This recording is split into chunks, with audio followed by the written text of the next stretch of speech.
All right, so today's, or well, I guess the second review I'm recording for today, even though it's not going to come out on the second on the same day, is going to be the new Resident Evil show. And I mean, holy crap, did it get some bad reviews? I don't understand why though. I actually thoroughly like, I enjoyed the show, um, and I think after seeing like all of the episodes. Yeah, like this got a 3.8 out of 10. That's low. Like people were really hating on this show, and I think they didn't really take it at like I don't know. I think a lot of people thought it was supposed to be based off of video games, and I don't remember ever saying that it was. Like I've heard that it's supposed to be based off the comic, and then if you've seen the like Welcome to Raccoon City movie. This takes place literally like right after Raccoon City falls, basically, because the two young girls, Jade and Billy, are moving to New Raccoon City with their father, Albert Wesker, who we find out has actually been cloned quite a few times. And I guess the original Albert Wesker died and then cloned himself a bunch of times, and the clones have to have these injections in order to keep them alive, or otherwise they just end up deteriorating. I guess kind of insane that that's how that went. But now I don't think this is supposed to be. So this is supposed to be after the T virus. So they're creating this drug called Joy in order to keep people kind of mindless but also happy at the same time. But I believe this is after the T virus. Now, I believe it's called the A virus. I could be wrong, but I believe that is what somebody told me. Is that so? Nearly three decades after the discovery of the T virus. Okay, so maybe this is based on the T virus then, because that's what I thought. Okay, so it is the T virus. All right. Okay, so yeah, Umbrella's basically just slowly infecting everybody with the T virus. That's just nuts. Why would you do that? But I guess the dosage of the T virus in the Joy isn't actually enough to change you into a zombie. You would have to take, like, I don't know, so many thousands of or millions of doses. Like, I can't remember the exact number. It was somewhere in the hundred thousands or millions of how many doses you would have to take, or how much you would have to actually take in a day to overdose, and so on and so forth, to actually make yourself go that nuts off of it, that you would actually end up just becoming completely mindless, like the the rest of them ended up being, like the most of the world ended up being anyway, after we discovered 14 years later in 2036 that apparently the world ends in 2022 according to this show. So I guess we got I guess we got to the end of the year, guys. So it's been a good run, but unfortunately the T virus is just going to end up taking over. Well, I guess we'll see, because after all the apocalyptic events we've somehow lived through in the short amount of time I've been on this earth for 28 years, seems kind of crazy. We've lived through Y2K because everybody thought that was going to be the end of the world, and then there was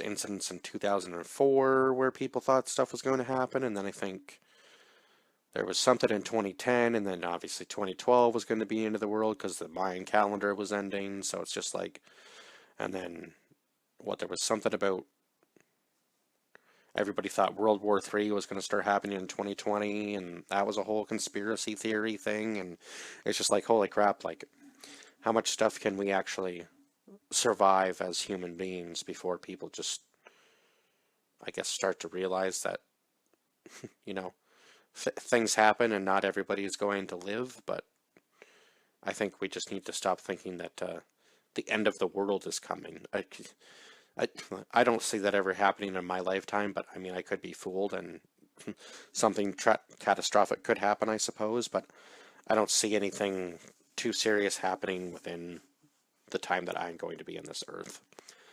But who knows? I mean, I'm still fairly young, so I suppose I've got probably another 70 or 80 years in me before I actually know whether or not something's going to happen, right? Because, yeah, I'm hoping to live into my 90s. I think that would be nice. As long as I can, still somewhat function and move around. As long as I'm mobile, I don't care. Like, I'd be happy to live into my 90s. So, yeah, I want to live a long life. But anyway, that's not really what this that's not really what this is about. Oh my God, welcome to my TED Talk, guys. That's what I feel like I just did there. Anyhow, so this show is about the T virus, and let me just tell you, every episode ends off with a cliffhanger, like a crazy cliffhanger. It's just like, it's one of those shows where you're like, okay, either have to watch the whole season in one stint, or you just have to say, okay, that's enough for today. I'm just gonna start it off tomorrow and watch a couple episodes because I work night shift. And when I watched the first episode, I was like, there's no way that the first episode is going to be that big of a cliffhanger. Like, good lord, she just jumps into like all the zombies. So there's a lot of like the current story happening where obviously Jade and we find out Billy is somehow alive after a few episodes, crazy enough, because I thought she had died when she was a child, but we kind of find out more of the backstory to them when they were teenagers as to how Billy became, like how Billy beat the infection, but she still has, I guess, the T virus inside of her, so it is slowly killing her, but she is able to somehow control it, I guess, now that she's an adult, but she didn't really understand what was happening to her when she was younger, obviously. And she obviously needed the help of her twin sister, even though they were born from, I think, different mothers. They were just born at the same time. So I don't really know how that would work, because that's kind of an interesting concept.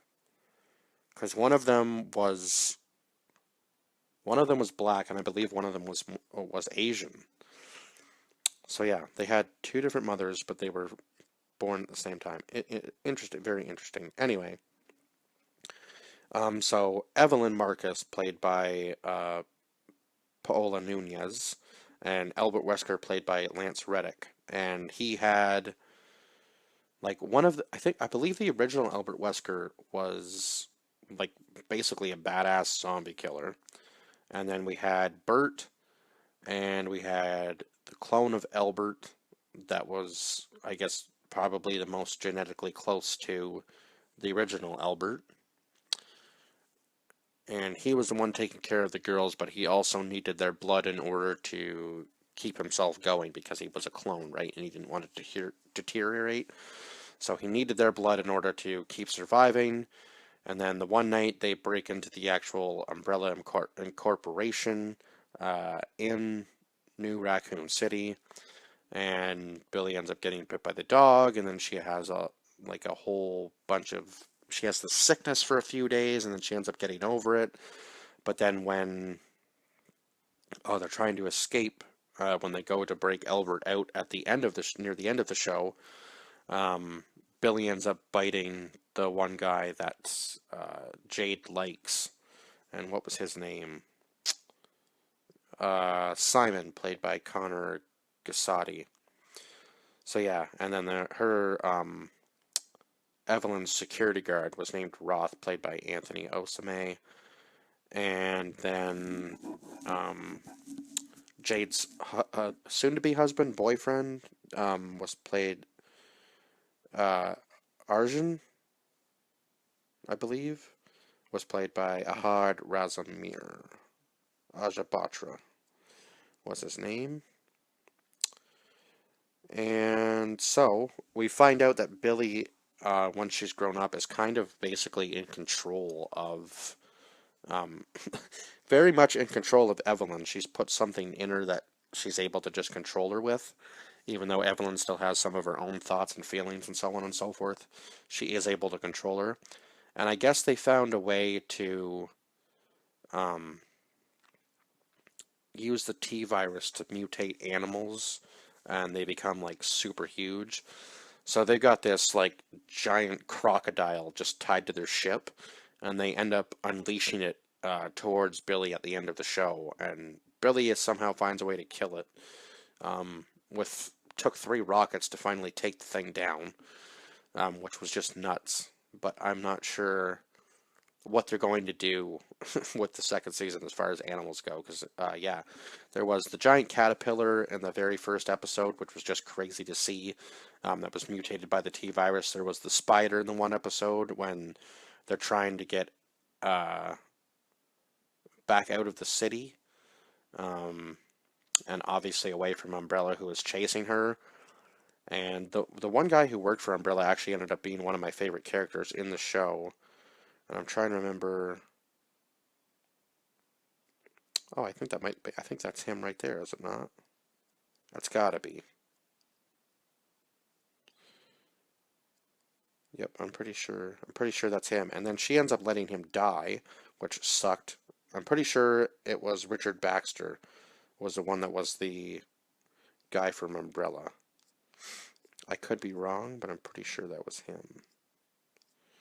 I wish they had a photo of him here. They might not, because it might just be images of her and the father and the mother and whatever else. But let's hope that they have an image of him, because he was definitely more of a main part of the show for the first couple episodes. But I guess they don't, which kind of sucks. Pretty sure that's him though. But yeah, Richard was the one that was in the prison with her, or locked up. Now, what was I can't remember the name of the gang that, or the name of the group of people that locked them up, but anyway, the Zeros ended up getting out of the cells and going through the prison and basically just killing everybody except for the one guy who works for Umbrella and obviously Jade. And then Jade ends up letting him die, because she could have just let go of the backpack instead of letting go of him. It's just like, oh my god, like, way to just be absolutely selfish throughout the entire show. And Billy did have a point. Every decision Jade ever made was never for anybody else but herself. So, kind of crazy to think about, but I ended up liking Billy more at the end, because at least Billy kind of seemed real and didn't really hide behind who she was. She just grew up and chose the path that she chose based on the fact that her sister ended up just kind of shutting her out. So, in reality, most of probably what had happened could have been avoided if Jade had have just taken better care of her sister.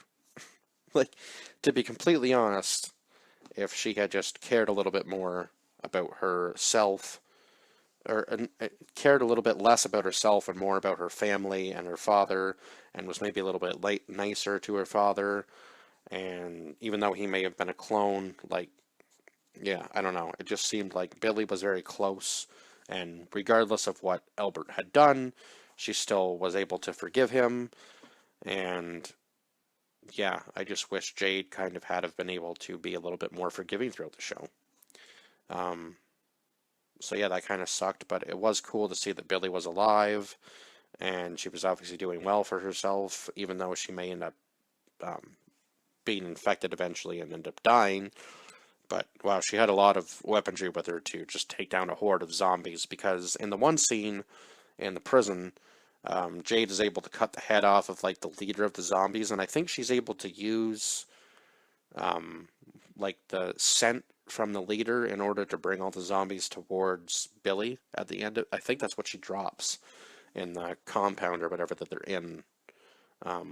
And all the zombies just start running towards Billy, and Billy has to like just absolutely massacre everybody. She doesn't even care. She just kills part of her own team and the zombies, and then she's able to escape on the helicopter. So, and then she comes back and actually takes Jade's kid from her, because Jade's kid is special, and she wasn't able to, like, Jade's kid is able to actually avoid even being attacked by the alligator. Or the, yeah, was it an alligator or a crocodile?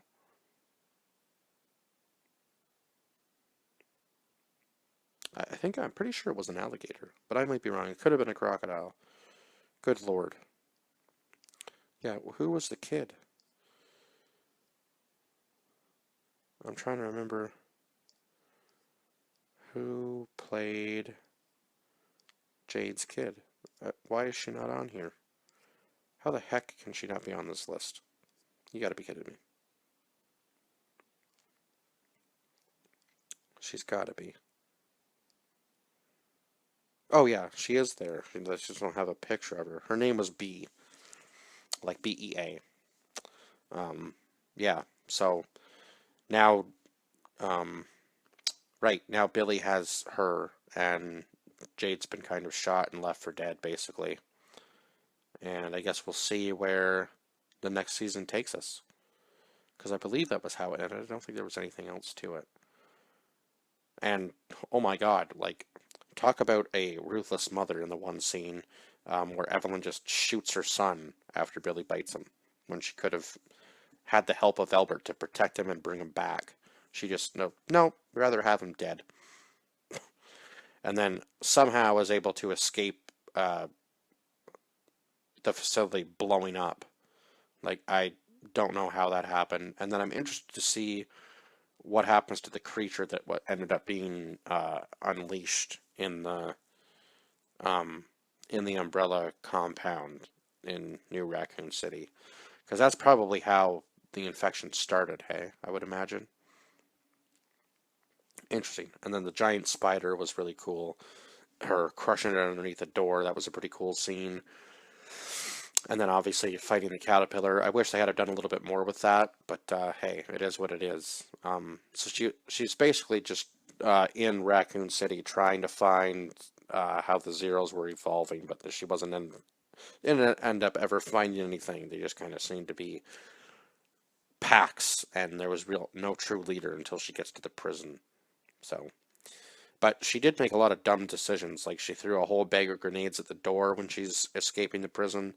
And instead of waiting for the zombies to come through and land on the door, she goes, "Oh, these aren't working," and just gets back up. And as soon as the door lands on the grenades, they all just blow up and blow her back into the wall. And then she makes another stupid decision to bring a Zero onto the boat to try to test it. And ends up escaping, and it's just like, oh my God, and then killing one of her best friends who was pregnant at the time. And it's just like, holy crap, lady, like, how many bad decisions can you make, and how many selfish decisions can you make throughout the show before you realize that maybe you're the problem? um, but yeah, kind of crazy that she did that much. But anyway, yeah, she wasn't a very smart person, and yeah, the more I talk about her, the less I like her in this show. I mean, she was a badass zombie killing woman, but other than that, yeah, she was very selfish, very very selfish. But anyway, I gave this show a 7 out of 10 compared to the 3.8 that everybody else gave it, because I enjoyed the show. Maybe it wasn't my favorite show in the world, but I think it's definitely worth a watch. And I feel like you shouldn't listen to everybody else's opinion, even mine, because who knows? You might not like the show, or if you're new to Resident Evil, I would say definitely go watch Welcome to Raccoon City first, and then come and watch this, because I feel like they're more tied together, those two, than they are actually tied to like a video game or anything else. That was just my feeling on it. Because yeah, I've watched countless hours of footage of the video games. Because yeah, when I was a kid, we didn't have very much for video game wise. Like my first ever console was an Xbox before PC. Like just after PC. I played PC when I was a kid for most of the 90s. Yeah, PC. And then when did the first Xbox even come out? I can't even remember. It was somewhere in the early 2000s. I know that much. But yeah, before that I was playing PC, so I never really got a chance to play many of the I never really got a chance to play many of the Resident Evil games. Because yeah, I was just very far behind in that sense. So I've watched a lot of the gameplay from other channels like the Rad Brad and stuff, because I know he does like game playthroughs and stuff. So I've seen enough of the footage to know what the games are like. But yeah, I don't really see the comparison between the games in this. Like I would say, if you're gonna go watch something that's based on the games, watch the animated movies. They're they're a far better interpretation of the games as far as I'm concerned. This was more the Raccoon City story. Like Now I don't know if I guess maybe the games are supposed to be obviously tied to Raccoon City, but I feel like this was like the movie story and not the video game story. I don't know. It's kind of hard to say. Now I did hear this was supposed to be more based on the comic, so maybe that's why people were upset and they didn't get the video game adaptation and they got the comic adaptation instead. I don't know. I guess we'll see. I guess we'll see where the second season goes and maybe people will be happier with it, or maybe they'll just like end up canceling this show because it got such bad reviews. But I hope some people liked it because most of the people at work that I was with thoroughly enjoyed the show. So hey, I guess everybody has a different opinion on what they like and dislike, and that's all right because you should. So yeah, I'll see you guys in the next review. Bye bye for now.